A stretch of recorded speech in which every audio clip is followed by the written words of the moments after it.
സത്യവിശ്വാസികളെ, സത്യവിശ്വാസിനികളെ, റബ്ബ് സുബ്ഹാനഹു വ തആലയുടെ വിധിവിലക്കുകൾ ജീവിതത്തിൻ്റെ എല്ലാ മേഖലകളിലും കാത്തു സൂക്ഷിച്ചുകൊണ്ട് കൽപ്പിച്ച കാര്യങ്ങൾ പരമാവധി ജീവിതത്തിൽ അനുഷ്ഠിക്കാനും വിരോധിച്ച കാര്യങ്ങളിൽ നിന്ന് പൂർണ്ണമായി വിട്ടകന്നുകൊണ്ട് തഖ്വയിൽ അധിഷ്ഠിതമായ ഒരു ജീവിതം നയിക്കണമെന്ന് ആദ്യമായി എന്നോടെന്ന പോലെ നിങ്ങളോടും തഖ്വ കൊണ്ട് വസിയത്ത് ചെയ്യുകയാണ്. അല്ലാഹു സുബ്ഹാനഹു വ തആല നമുക്കെല്ലാവർക്കും തഖ്വയിൽ അധിഷ്ഠിതമായ ഒരു ജീവിതം നയിച്ച് ഈമാനോടുകൂടെ മുഅ്മിനായി ലാ ഇലാഹ ഇല്ലല്ലാഹ് എന്ന കലിമത്തു തൗഹീദ് ഉച്ചരിച്ചുകൊണ്ട് മരിക്കാനുള്ള തൗഫീഖ് റബ്ബ് നൽകുമാറാകട്ടെ. ഹജ്ജിന് വേണ്ടി പുറപ്പെട്ട ആളുകളെല്ലാം തന്നെ മക്കയിലെത്തി ഹജ്ജിനുള്ള തുടക്കങ്ങളിലേക്ക് പ്രവേശിക്കാനിരിക്കുകയാണ്.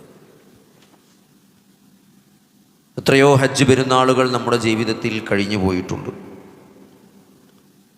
ഓർമ്മകളിൽ തങ്ങി നിൽക്കുന്നത്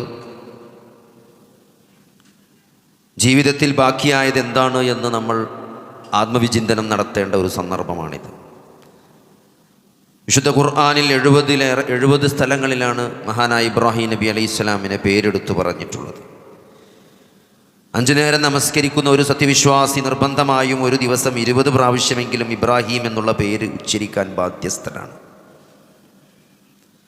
وَمَنْ يَرْغَبُ عَنْ مِلَّةِ إِبْرَاهِيمَ إِلَّا مَنْ سَفِهَ نَفْسَهُ وَلَقَدِ اصْطَفَيْنَاهُ فِي الدُّنْيَا وَإِنَّهُ فِي الْآخِرَةِ لَمِنَ الصَّالِحِينَ. ഇബ്രാഹിം നബി അലൈഹിസ്സലാമിൻ്റെ മാർഗത്തോട് ആരാണ് വിമുഖത കാണിക്കുക എന്നാണ്. വമൻ യർഗബ് അൻ മില്ലത്ത ഇബ്രാഹിം, ഇബ്രാഹിം നബിയുടെ മില്ലത്തിനോട്, മാർഗത്തിനോട് ആരാണ് വിമുഖത കാണിക്കുക? ഇല്ലാ മൻ സഫിഹ നഫ്സ, സ്വന്തം ആത്മാവിനെ മൂഢമാക്കിയവനല്ലാതെ മറ്റാരാണ് ഇബ്രാഹിമിൻ്റെ മാർഗത്തോട് വിമുഖത കാണിക്കുന്നത്? വലഖദ് ഇസ്തഫൈനാഹു ഫിദ്ദുനിയ, നാം അദ്ദേഹത്തെ ദുനിയാവിൽ വിശിഷ്ടനായി തിരഞ്ഞെടുത്തു. വ ഇന്നഹു ഫിൽ ആഖിറതി ലമിന സ്വാലിഹീൻ, ആഖിറത്തിലും അദ്ദേഹം സജ്ജനങ്ങളുടെ കൂട്ടത്തിൽപ്പെട്ടവനായിരിക്കുമെന്നാണ് അല്ലാഹു സുബ്ഹാനഹു വ തആല വളരെ വ്യക്തമായി അർത്ഥശങ്കക്കിടയില്ലാത്ത വിധം പ്രഖ്യാപിച്ചൊരു കാര്യമാണ്. സഹോദരങ്ങളെ, നമ്മളിവിടെ ചിന്തിക്കേണ്ടത് ഒരു ഹജ്ജ് കടന്നു വരുമ്പോൾ, ഹജ്ജ് പെരുന്നാൾ, വലിയ പെരുന്നാൾ കടന്നു വരുമ്പോൾ ഇബ്രാഹിം നബി അലൈഹിസ്സലാമിൻ്റെ മാർഗത്തോട് വിമുഖത കാണിക്കുന്നുണ്ടോ? നമ്മുടെ ജീവിതത്തിൽ നമ്മൾ അറിഞ്ഞോ അറിയാതെയോ ആ മാർഗത്തോട് എന്ത് നിലപാടാണ് സ്വീകരിച്ചത് എന്ന് ഒരു ആത്മവിചിന്തനം നടത്തേണ്ട സന്ദർഭമാണ്. എന്തുകൊണ്ടെന്നാൽ അങ്ങനെയാണ് നമ്മുടെ ജീവിതമെങ്കിൽ നമ്മൾ സ്വയം വിഡ്ഢിയായവനാണ് എന്നാണ് അല്ലാഹു സുബ്ഹാനഹു വ തആല പറഞ്ഞത്. അപ്പോൾ നമ്മൾ സ്വയം വിഡ്ഢിയായി കൊണ്ടിരിക്കുന്നുണ്ടോ എന്ന് ചില മാനദണ്ഡങ്ങൾ വെച്ചുകൊണ്ട് ഇബ്രാഹിം നബി അലൈഹിസ്സലാമിൻ്റെ ജീവിതവുമായി താരതമ്യപ്പെടുത്തിക്കൊണ്ട് നമ്മൾ ആത്മവിചിന്തനം നടത്തേണ്ടത്. ഒന്നാമത്തത് തൗഹീദ് തന്നെയാണ്. തൗഹീദിൻ്റെ വിഷയത്തിൽ നമ്മുടെ നിലപാടെന്താണ്? തൗഹീദിൻ്റെ കാര്യത്തിൽ നമ്മുടെ ജീവിതം എങ്ങനെയാണ്? അല്ലാഹു മാത്രമാണ് ആരാധനക്കർഹൻ. അല്ലാഹു അല്ലാത്ത എല്ലാ ദുർമൂർത്തികളെയും താഗൂത്തുകളെയും വെടിഞ്ഞുകൊണ്ട് അല്ലാഹുവിലേക്ക് മാത്രം ഖാസാക്കിക്കൊണ്ടാണോ നമ്മുടെ ആരാധനകളും പ്രാർത്ഥനകളും നമ്മുടെ ജീവിതവും? ഇന്ന സ്വലാത്തി വനുസുഖി വമഹ്യായ വമമാതി ലില്ലാഹി റബ്ബിൽ ആലമീൻ, ഈ സർവലോക രക്ഷിതാവായ ഈ പ്രപഞ്ചങ്ങളെ സൃഷ്ടിച്ച് അതിനെ നിയന്ത്രിക്കുന്ന ഏകനായ അല്ലാഹുവിന് കീഴൊതുങ്ങിക്കൊണ്ടാണോ എൻ്റെ ജീവിതമെന്നത് നമ്മൾ ആദ്യമായി ചിന്തിക്കേണ്ട കാര്യമാണ്. എത്രത്തോളം സഹോദരങ്ങളെ, ഇബ്രാഹിം നബി അലൈഹിസ്സലാമിൻ്റെ പേരിലാണല്ലോ ഹജ്ജ്. ആ ഹജ്ജിൽ എവിടെയെങ്കിലും ഇബ്രാഹിം നബിയെ വിളിച്ച് പ്രാർത്ഥിക്കുന്ന, ഇബ്രാഹിം നബി അലൈഹിസ്സലാമിനോട് സഹായം ചോദിക്കുന്ന ഒരു വരിയെങ്കിലും നമുക്ക് കാണാൻ സാധ്യമല്ല. മാത്രമല്ല അത് തൗഹീദ് ലബ്ബൈക അല്ലാഹുമ്മ ലബ്ബൈക ലാ ശരീക ലക ലബ്ബൈക ഇന്നൽ ഹംദ വന്നിഅമത ലക വൽ മുൽക്ക് ലാ ശരീക ലക, യാതൊരു തരത്തിലുള്ള പങ്കുകാരുമില്ലെന്ന് ഉച്ചത്തിൽ പ്രഖ്യാപിച്ചുകൊണ്ടാണ് ഹജ്ജാജിമാർ അവരുടെ ഹജ്ജ് മുഴുവനും അവർ ചെയ്തുകൊണ്ടിരിക്കുന്നത്. അപ്പോൾ അതിൽ തൗഹീദ് എത്രത്തോളം നമ്മൾ നമ്മുടെ ജീവിതത്തിൽ പാലിക്കുന്നുണ്ട്, അത് മനസ്സിലാക്കുന്നിടത്ത്, അത് ജീവിതത്തിൽ കൊണ്ടുവരുന്നിടത്ത്, അത് പ്രബോധനം ചെയ്യുന്നിടത്ത് നമുക്ക് ചുറ്റുമുള്ള ആളുകളോട് ഇതാണ് ഹക്ക്, അല്ലാഹു അല്ലാത്ത ആരാധ്യ വസ്തുക്കളെല്ലാം അത് തെറ്റാണ്, അത് യഥാർത്ഥത്തിൽ ആരാധനക്കർഹരല്ല എന്നും അല്ലാഹു മാത്രമാണ് ആരാധനക്കർഹനെന്നും വളരെ വ്യക്തമായും വളരെ വ്യക്തമായി നമ്മൾ ബോധ്യപ്പെടുത്തി കൊടുക്കാൻ നമുക്ക് ചുറ്റും ജീവിക്കുന്ന ആളുകൾക്ക് അത് മനസ്സിലാക്കി കൊടുക്കേണ്ട ഒരു ബാധ്യത കൂടി സഹോദരങ്ങളെ നമ്മുടെ ജീവിതത്തിലുണ്ട്.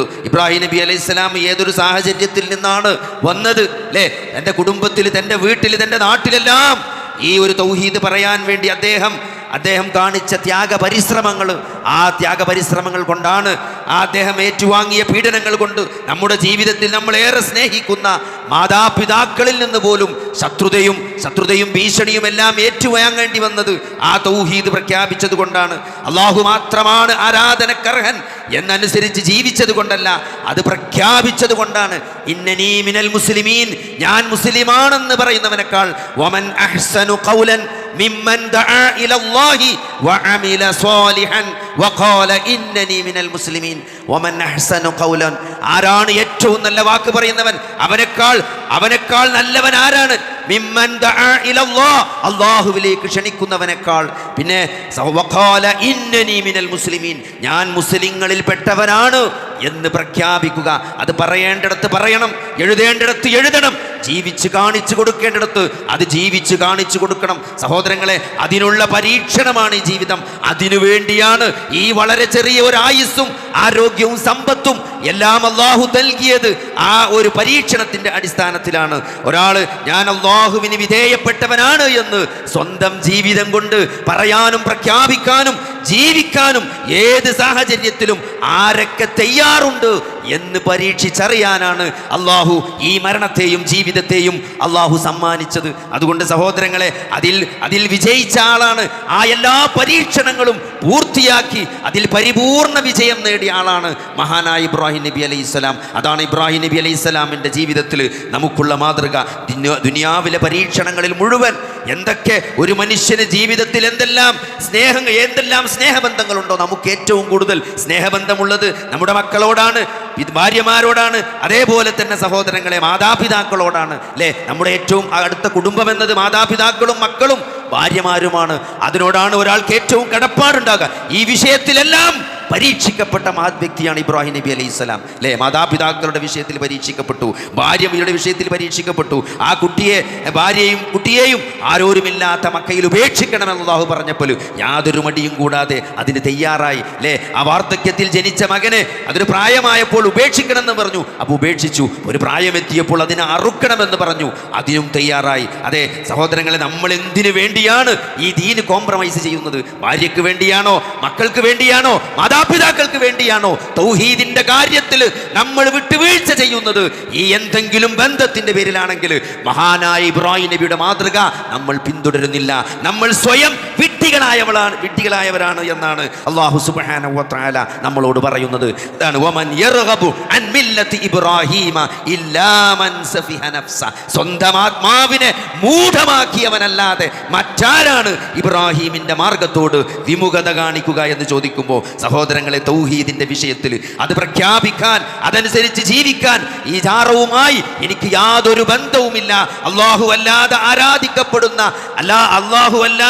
ആരാധിക്കപ്പെടുന്ന സകല ദുർമൂർത്തികളിൽ നിന്നും ഞാൻ ഒഴിവായവനാണ്. അത് ജീവിച്ചിരിക്കുന്നവരാകട്ടെ, മരിച്ചവരാകട്ടെ, ഖബറാകട്ടെ, ഖബറാളിയാകട്ടെ, ബിംബമാകട്ടെ, ആൾ ദൈവമാകട്ടെ, എന്തുമാകട്ടെ, അല്ലാഹുവിലേക്ക് മാത്രമേ ഞാൻ എൻ്റെ കൈകൾ ഉയർത്തൂ. എനിക്കെന്തെങ്കിലും എൻ്റെ ജീവിതത്തിലേക്ക് എന്തെങ്കിലും നന്മ കൊണ്ടുവരാൻ, എൻ്റെ ജീവിതത്തെ ബാധിച്ച ഏതെങ്കിലും ഷർറ് അതൊഴിവാക്കി തരാൻ ഈ പ്രപഞ്ച സൃഷ്ടാവായ അല്ലാഹു സുബ്ഹാനഹു വ തആലക്ക് മാത്രമേ കഴിയുകയുള്ളൂ എന്ന് പൂർണ്ണമായി വിശ്വസിക്കുകയും അതനുസരിച്ച് ജീവിക്കുകയും ചെയ്യുന്നവരാണോ നമ്മൾ?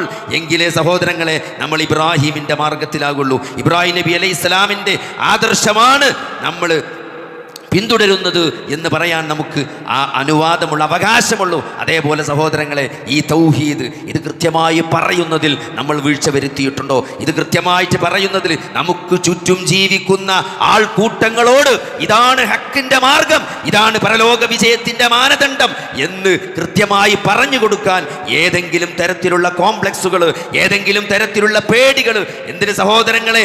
അള്ളാഹുവാണ് ഈ പ്രപഞ്ചത്തെ സൃഷ്ടിച്ചതെന്നിരിക്കെ, അള്ളാഹുവാണ് എൻ്റെ ശരീരത്തെ ഉടമപ്പെടുത്തുന്നത് എന്നിരിക്കെ, അള്ളാഹുവാണ് എന്നെ മരിപ്പിക്കുന്നത് എന്നിരിക്കെ, ആ അള്ളാഹു മാത്രമാണ് മാത്രമാണ് എന്നെ ഉയർത്തെഴുന്നേൽപ്പിക്കുന്നതും വിചാരണ ചെയ്യുന്നതും എനിക്ക് നരകവും സ്വർഗവും വിധിക്കുന്നതും ആ അള്ളാഹുവാണ് എന്ന പൂർണ്ണ ബോധ്യമുണ്ടായിരിക്കെ എന്താണ് സഹോദരങ്ങളെ അള്ളാഹുവിൽ നിന്ന് അള്ളാഹുവിനെ മാത്രം ആരാധിക്കാൻ, അള്ളാഹുവിൻ്റെ പേരുച്ചരിക്കാൻ, എൻ്റെ റബ്ബ് അള്ളാഹുവാണ് എന്ന് പ്രഖ്യാപിക്കാൻ, ദൈവം എന്ന മലയാളത്തിലെ നാമത്തെക്കാളും എന്തുകൊണ്ടും ഉന്നതൻ അള്ളാഹു എന്ന് അള്ളാഹു നിശ്ചയിച്ച ഇസ്മുല്ലാഹിൽ അഅ്ളം, അള്ളാഹുവിന്റെ ഏറ്റവും നല്ല പേരാണ് അള്ളാഹു എന്നത്. അത് ദൈവത്തിന് തുല്യമല്ല.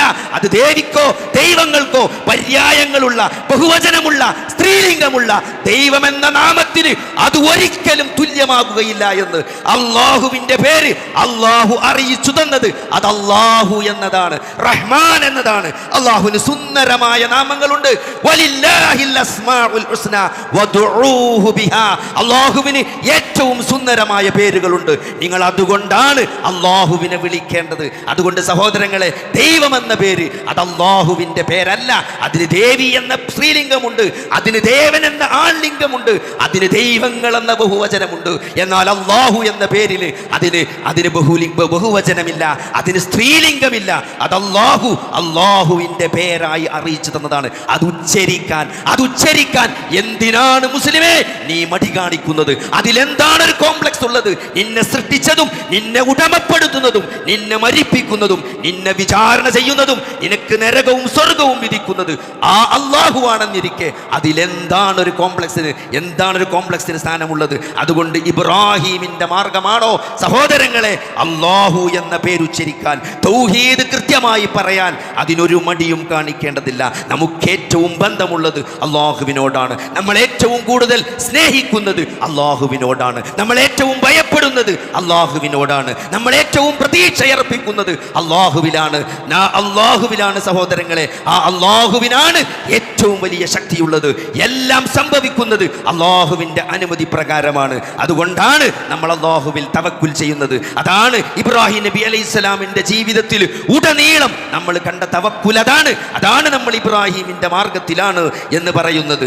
കുണ്ടാരത്തിന് മുമ്പിലും ഒരു പ്രതീക്ഷയില്ലാത്ത ജീവിതത്തിന്റെ മുഴുവൻ സാഹചര്യങ്ങളിലും പ്രതീക്ഷ നഷ്ടപ്പെട്ടവനല്ല ഇബ്രാഹിം നബി അലൈഹിസ്സലാം. ജീവിതത്തിന്റെ വാർദ്ധക്യത്തിൽ വരെ ഒരു കുട്ടിക്ക് വേണ്ടി പ്രാർത്ഥിക്കുമ്പോഴും സഹോദരങ്ങളെ ഇബ്രാഹിം നബി അലൈഹിസ്സലാം അള്ളാഹുവിൽ പരമേൽപ്പിച്ചുകൊണ്ട് പ്രതീക്ഷയർപ്പിച്ചുകൊണ്ട് പ്രാർത്ഥിച്ചത് കൊണ്ടാണ് ജീവിതത്തിന്റെ സായാഹ്നത്തിൽ ഒരിക്കലും ഭൗതികമായ മാനദണ്ഡങ്ങൾ വെച്ച് ഒരു സ്ത്രീ പ്രസവിക്കാൻ സാധ്യതയില്ലാത്ത പ്രായത്തിൽ ഇബ്രാഹിം നബി അലൈഹിസ്സലാമിന്റെ ഭാര്യ പ്രസവിച്ചത്.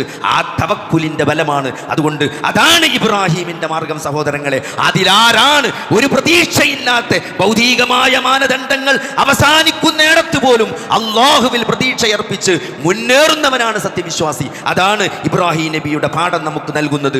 അത് നമ്മൾ ജീവിതത്തിൽ പാലിക്കുന്നില്ലെങ്കിൽ, ആ പ്രതീക്ഷ നമുക്ക് ജീവിത സാഹചര്യങ്ങളില്ലെങ്കിൽ നമ്മൾ സ്വയം ആത്മാവിനെ വിട്ടിയാക്കിയവനാണ് എന്നാണ് അല്ലാഹു സുബ്ഹാനഹു വ തആല സൂറത്തുൽ ബഖറയിലെ ആയത്തിലൂടെ നമ്മളോട് പറയുന്നത്. അതുകൊണ്ട് സഹോദരങ്ങളെ, ഈ കാര്യങ്ങളൊക്കെ സത്യസന്ധതയാകട്ടെ, ഇബ്രാഹിം നബി അലൈഹി ഇസ്ലാമിന്റെ ആ ഏകനായി ദഅവത്തുമായി നിന്ന ഒരു കാന ഉമ്മതൻ ഖാനിതൻ എന്നാണ് അല്ലാഹു സുബ്ഹാനഹു വ തആല പറഞ്ഞത്. നിങ്ങൾ ഒറ്റക്കാണോ?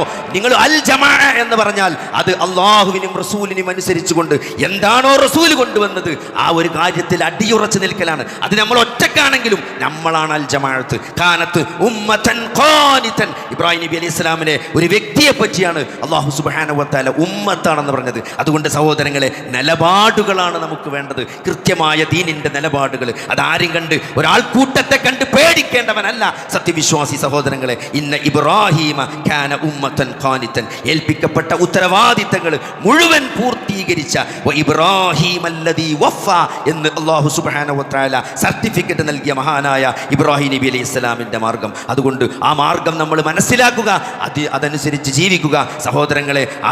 ആ ഒരു നല്ല പര്യവസാനത്തിന് വേണ്ടി, സ്വർഗത്തിൽ അള്ളാഹുവിനെ കാണുക എന്ന ഏറ്റവും വലിയ സൗഭാഗ്യത്തിന് വേണ്ടി നിരന്തരം പ്രാർത്ഥിച്ച് പണിയെടുത്തുകൊണ്ടിരിക്കാൻ അള്ളാഹു നമുക്ക് തൗഫീക്ക് നൽകുമാറാകട്ടെ. ഓരോ പെരുന്നാളുകൾ കഴിഞ്ഞു പോകുമ്പോഴും ഇസ്ലാമിലെ ഓരോ ആരാധനകൾക്കും കൃത്യമായ ഉദ്ദേശങ്ങളും ലക്ഷ്യങ്ങളുമുണ്ട്. സഹോദരങ്ങളെ, തൗഹീദിൻ്റെ വിഷയത്തിൽ മഹാനായ ഇബ്രാഹിം നബി അലൈഹിസ്സലാമിനുമായി ബന്ധപ്പെട്ട ഈ ബലിപെരുന്നാൾ അത് കേവലം ആഘോഷിക്കുക എന്നതിനപ്പുറം നമ്മുടെ ജീവിതവുമായി, ഒരു സത്യവിശ്വാസിയുടെ ജീവിതവുമായി അഭേദ്യമായ ബന്ധമുള്ള ഒന്നാണ് മഹാനായ ഇബ്രാഹിം നബി അലൈഹിസ്സലാം. ഈ തൗഹീദിൻ്റെ ആദർശ പിതാവായി അറിയപ്പെടുന്ന, എന്തിനേറെ ഈ ഭൗതിക ലോകത്ത് 3 സെമിറ്റിക് മതങ്ങളുടെയും ജുദായിസത്തിൻ്റെയും ക്രിസ്ത്യാനിറ്റിയുടെയും ഇസ്ലാമിൻ്റെയും മുഴുവൻ ആദർശപിത, ഈ 3 മതങ്ങളും അംഗീകരിക്കുന്ന ആദർശപിതാവാണ് മഹാനായ ഇബ്രാഹിം നബി അലൈഹിസ്സലാം. അപ്പോൾ അതുകൊണ്ട് തന്നെ ആ ഇബ്രാഹിം നബി അലൈഹിസ്സലാം ഇന്ന് നമ്മൾ ഒരു ദിവസം നിസ്കരിക്കുമ്പോൾ 20 തവണയാണ് ഇബ്രാഹിം എന്ന പേരുച്ചരിക്കുന്നത്. അതൊരു ചില്ലറ സംഭവമല്ല. അതുകൊണ്ട് തന്നെ നമ്മൾ ജീവിതത്തിൽ ഇബ്രാഹിം നബി അലൈഹിസ്സലാമുമായിട്ട് നമുക്കുള്ള ബന്ധം, ഇബ്രാഹീമിൻ്റെ മാർഗത്തോട് ആരാണ് വിമുഖത കാണിക്കുന്നത്? സ്വയം വിഡ്ഢിയായവനാണ്, സ്വന്തം ആത്മാവിനെ മൂഢമാക്കിയവനല്ലാതെ മറ്റാരാണ്? അത്ര ഗൗരവപരമായ ഒരു പ്രസ്താവനയാണ് അള്ളാഹു നടത്തിയത്. അപ്പോൾ അതുകൊണ്ട് സഹോദരങ്ങളെ, ഇബ്രാഹിം നബിയുടെ ജീവിതത്തിൽ ഇബ്രാഹിം നബി നമുക്ക് പഠിപ്പിച്ചു തന്ന സകല കാര്യങ്ങളുമായിട്ട് നമ്മൾ നമ്മുടെ ജീവിതം ഒന്ന് താരതമ്യപ്പെടുത്തി നോക്കുമ്പോൾ അള്ളാഹുവിൻ്റെ വിഷയത്തിൽ, തൗഹീദിൻ്റെ വിഷയത്തിൽ, തവക്കുലിൻ്റെ വിഷയത്തിൽ, അതേ അള്ളാഹുവിനോട് പ്രാർത്ഥിക്കുന്ന വിഷയത്തിൽ, എല്ലാ കാര്യത്തിലും എന്ന് വെച്ചിട്ടുണ്ട് ഒരു കഅബ അള്ളാഹുവിൻ്റെ നിർദ്ദേശപ്രകാരം അള്ളാഹുവിന് വേണ്ടി ഒരു കഅബ പുനർനിർമ്മിച്ചിട്ട് അത് സ്വീകരിച്ച് കിട്ടണം. റബ്ബനാ തഖബ്ബൽ മിന്നാ എന്ന് ഇബ്രാഹിം നബി അലൈഹി സ്വലാം ഇസ്മായിൽ നബി അലൈഹി സ്വലാമും പ്രാർത്ഥിക്കണം. ചെയ്ത കർമ്മങ്ങൾ സ്വീകരിച്ച് കിട്ടാൻ വേണ്ടിയിട്ട് 2 പ്രവാചകന്മാർ അള്ളാഹുവിനോട് പ്രാർത്ഥിക്കുന്നത് വിശുദ്ധ ഖുർആൻ നമുക്ക് പഠിപ്പിച്ചു തരുമ്പോൾ സഹോദരങ്ങളെ, നമ്മളെ കർമ്മങ്ങൾ സ്വീകരിച്ച് കിട്ടാൻ എത്രത്തോളം ജാഗ്രത പാലിക്കണമെന്നാണ് നമ്മൾ മനസ്സിലാക്കേണ്ടത്. ഇതൊക്കെ ഇബ്രാഹിം നബി അലൈഹി സ്വലാമിൻ്റെ മാതൃകയാണ്. അതുകൊണ്ട് സഹോദരങ്ങളെ, ആ ഒരു മാതൃക ജീവിതത്തിൽ അനുധാവനം ചെയ്തുകൊണ്ട് നമ്മൾ സ്വയം വിഡ്ഢിയായി പോകുന്നില്ല എന്ന് നമ്മൾ ഉറപ്പുവരുത്തേണ്ട ഒരു ബാധ്യത നമുക്കുണ്ട്. അതുകൊണ്ട് ഇബ്രാഹിം നബി അലൈഹി സ്വലാമിൻ്റെ ജീവിതത്തെ അടുത്തറിയുകയും അത് നമ്മുടെ ജീവിതവുമായി താരതമ്യപ്പെടുത്തിക്കൊണ്ട് നമ്മൾ ആ ഒരു നിലവാരത്തിലേക്ക് ഉയരാനുള്ള നിരന്തര പരിശ്രമമായി നമ്മുടെ ജീവിതത്തെ മാറ്റണം. അല്ലാഹു സുബ്ഹാനഹു വ തആല അതിനുള്ള തൗഫീഖ് നൽകുമാറാകട്ടെ.